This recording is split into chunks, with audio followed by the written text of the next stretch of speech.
Nadagdag ang Presidential Anti-Organized Crime Commission sa mga nag-iimbestiga kay Bamban Tarlac Mayor Alice Go. Sa ngayon, ay kasalukuyan ng iniimbestigahan ng Senado, OSG, at DILG si Go, dahil sa kanyang pagkatao at kaugnayan sa Pogo. Sinampahan na rin ng kasong katiwalian si Mayor Alice Go, at iba pang lokal na opisyal sa Bamban, dahil sa umano'y pagbibigay nila ng business permit sa Pogo, kahit kulang ang requirements nito, at expired ang lisensya mula sa PAGCOR. Malungkot po siyempre para sa amin. Kasi po, madaming umupong mayor dito. Para sa akin lang no po, siya lang yung maayos. Para sa akin, siya lang po yung fiesta, ano mang okasyon, nandyan siya. Kung mayroon sakuna, andyan lagi. Masigit po sa kalooban ko at sa kalooban ng buong bayan ng Bamban ang ginagawa nilang pag-suspension sa mayor namin. Dahil unang-una, nalulungkot po kami dahil marami po ang hindi masyadong umuusad sa kanyang mga proyekto. Looking at a different angle other than the administrative or criminal complaint that might have been filed against Mayor Guo before the Ombudsman. So walang effect except probably mawawalan si Mayor Guo ng control over the evidence that may be available in her office because she will be suspended. Gumulong na rin ang investigasyon sa kaugnayan sa Pogo ni Mayor Alice Go, at kasabay nito ang suspension sa kanya ng Ombudsman. 6 na buwang suspensyon ang ipinataw ng Office of the Ombudsman kay Bamban Mayor Alice Go, at 2 iba pa. Ito ay matapos siyang sampahan ng kasong graft ng Department of the Interior and Local Government o DILG. Samantala, sa kabila ng kaliwat kanan na kaso, ay patuloy daw na ipagtatanggol ni Bamban Tarlac Mayor Alice Go ang kanyang sarili, sa kabila ng mga aniyay masasakit na paratang na ibinabato sa kanya. Samantala, ito naman ang reaksyon ni Mayor Alice Go, matapos siyang patawan ng 6 na buwang preventive suspension ng Office of the Ombudsman. Mga minamahal kong kababayan sa Bamban, ngayong araw na ito, nakatanggap po ako ng isang order mula sa Ombudsman na naglalayong isuspinde ako ng 6 na buwan. Ako po ay sumasang-ayon sa proseso ng batas, at tinatanggap ang pasya ng Ombudsman, pero ilalaban ko ang aking kaso. Nais ko rin pong iparating, na wala akong kasalanan at tapat akong nagsisilbi sa ating bayan at mamamayan. Naniniwala ako, na ito ay pagkakataon upang linawin ang mga paratang, laban sa akin. Ako ay handang makipagtulungan sa mga kinauukulan, upang masiguro ang katotohanan at hustisya. Malugod kong pinasasalamatan ang inyong walang sawang suporta, pagmamahal, at mga dasal sa panahong ito ng pagsubok. Ang inyong pagmamalasakit ay nagbibigay sa akin ng lakas, upang harapin ang ngayon at ang bukas. Napakalungkot po ng aking nararamdaman, dahil na rin sa mga hindi totoo at masasakit na paratang. Parang nauna nang may hatol sa akin bago pa man ako marinig. Ito ay isang paglabag sa aking karapatan bilang isang tao at bilang isang pinunong hinirang ng inyong boto. Gayunpaman, hindi ako susuko at patuloy kong ipagtatanggol ang aking integridad at pagkatao. Ako ay titindig para sa katarungan, at para sa mga taong maaaring mawalan din ng kanilang mga karapatan. Magsasalita ako upang mailabas ang katotohanan. Patuloy akong mananalangin na ang kabutihan ay mananaig, laban sa kasamaan. Nais kong ipaabot sa inyo, na hindi ako magsasawang maglingkod sa inyo sa lahat ng oras, lalo na sa mga nangangailangan. Nandito pa rin ako, handang tumulong, para sa lahat ng kabataan ng Bamban, sa lahat ng mga matatanda, kalalakihan, kababaihan maging LGBTQ man, para sa lahat ng inaapi, mahihina, nawawalan ng pag-asa, sa lahat ng mga vulnerable at disadvantaged, sa mga negosyante, guro, mag-aaral, toda, religious groups, farmers group, mga katutubo, tatay, nanay, ate, kuya, at sa lahat ng mga kabamban. Umpisa pa lamang po ito. Hindi ko kayo iiwan. Dahil sa inyong suporta at pagmamahal, patuloy akong lalaban. Mahal na mahal ko po kayong lahat.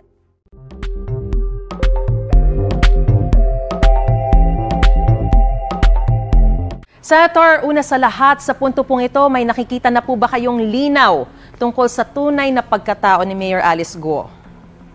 Ang hirap eh. Ang gulo kasi ng kwento niya. Ang daming kasinungalingan, daming inconsistencies. Kaya ang tanong pa rin ng bayan, hindi nga ba siya Pilipino? No? Totoo kaya na Chinese talaga si Mayor Alice Guo? At importante yung itanong dahil si Mayor Alice na walang maayos na record dito sa bansa, ang siyang naging instrumento para makapasok ang napakalaking kumpanya ng Pogo sa Pilipinas.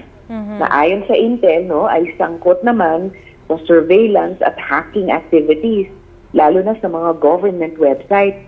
Eh kung yung iba sa atin, hirap na hirap kumuha ng national ID dahil kulang sa papeles, o kaya nadidelay sa paghahanap ng trabaho dahil hindi makakuha ng school records.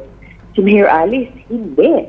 Dahil siya nagkaroon ng negosyong babuyan, naging incorporator sa napakaraming negosyo, at higit sa lahat, nakapag-file pa ng candidacy kahit manipis ang mga dokumento niya. So, nitong pangalawang hearing, akala natin mas maliliwanagan na tayo sa pagkatao niya. Pero mas lalo lang lumabo ang daming kasinungalingan niya. Sabi niya, anak siya ng kasambahay na pangalan ay Amelia Leal. Iniwan lang daw siya sa tatay niya pagkatapos siyang iluwal. Pero nung tinignan namin yung birth certificate niya, yung nanay niya na si Amelia Leal ay kasal pala sa tatay niya na si Angelito Guo. At may dalawa pa siyang kapatid. At anak ko, hindi lang dalawa pala, Maris. Ay, hindi pala. Tatlo pa? Oo. Ang na-discover namin sa mga dokumento ay dalawa. Pero nung hearing, nung nagsalita yung resource person ng PSA, sila ay nakapagsabi na may pangatlo pang kapatid, yung Wesley, na tulad nung unang dalawang natuklasan namin, sina Sheila at Yemen, ay may parehong magulang kay Mayor Alice Guo. Alright, so Senator, may mga dokumento na raw kasi na isinumite ang Commission on Elections sa Office of the Solicitor General tulad ng Certificate of Candidacy, pati na rin yung SOSE, yung Statement of Contributions and Expenditures ni Mayor Guo. Paano po ito makakatulong dun sa investigasyon ng Senado? Well, kung ang tanong kasi sa misteryong Mayor Alice Guo ay yung kanyang nationality, kung mapatunayan na hindi totoo ang kanyang birth certificate, pati yung usapin ng kanyang pagiging mayor ay mako-call into question. Kaya natanong din namin yan kay COMELEC Chair Garcia nung nakaraang hearing, anong mangyayari? Sabi niya may at least 2 prosesong pwedeng i-initiate para maaring tanggalin din sa posisyon si Mayor Alice Guo. At depende sa kung anong proseso ang gagamitin, maaring yung pangalawang may nakakuha ng mataas na boto sa pagka-mayor ang humalili sa kanya o maaari namang ang kasalukuyang vice mayor ang pumalit sa kanya bilang mayor. Senator, sakali pong mapatunayan na hindi Pilipino si Mayor Guo, ano po yung susunod niyong hakbang? At inaasahan niyo po ba na may mapipiga pa kayo dun sa susunod niyong pagdinig? Kasi parang lumalabas na kahit na ano yung itanong niyo, nagsistick lang siya sa isang narrative at halos hindi naman nasasagot yung ibang mga tanong. Paano po ba ang mangyayari? Yun na nga eh. Hindi talaga nasasagot, paikot-ikot, paulit-ulit, pero halatang halata namang hindi nagsasabi ng totoo. Actually, Maris, ang susunod na hakbang namin bago pa ang isa pang hearing ay yung executive session. Dahil meron po tayong mga executive departments at agencies, kasama na mga intel agencies, na mas gusto pang magbahagi sa aming komite, pero hindi pa nila magawa in open hearing. So gagawa po kami ng isang executive session. Ngayong mga panahong ito, Mayor Alice, Mayor Alice, tuloy na tawag ko sa iyo, Maris. Sorry, pasensya. Kasi mas top of mind talaga siya sa mga panahong ito. Habang tumatakbo itong adjournment namin, magsasagawa na kami ng executive session. At palagay ko, sa executive session na iyan, mas marami pong lalabas talaga at ma-establish tungkol sa kanyang connection sa Pogo, sa criminal connections, at pati sa kanyang hindi maipaliwanag na kayamanan. Yun ang maghuhubog sa aming susunod na hearing at palagay ko mas magiging solido na yung aming mga findings at magiging recommendations tungkol sa kanya sa aming committee report. Pero Senator, invited din si Mayor Guo doon sa executive session na yun para harapan na, no? Diretsahan na niyang masagot kung ano man yung sasabihin ng mga agencies.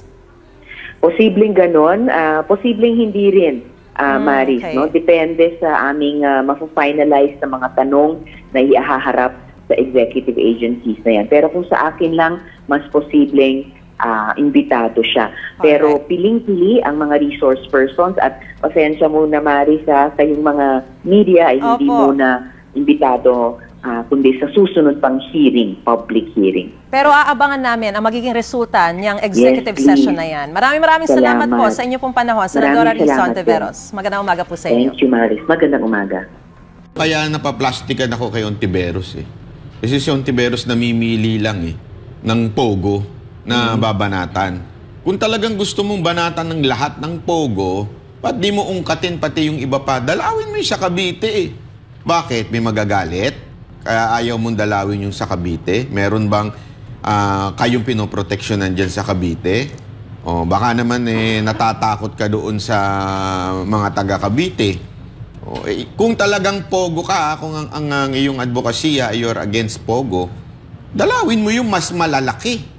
Ganito yung ginagawa nila kay Mayor Guo. Si Mayor Guo, yung hearing na sentro na doon sa kanyang yung citizenship, which is sanabi naman niya na Pinoy siya.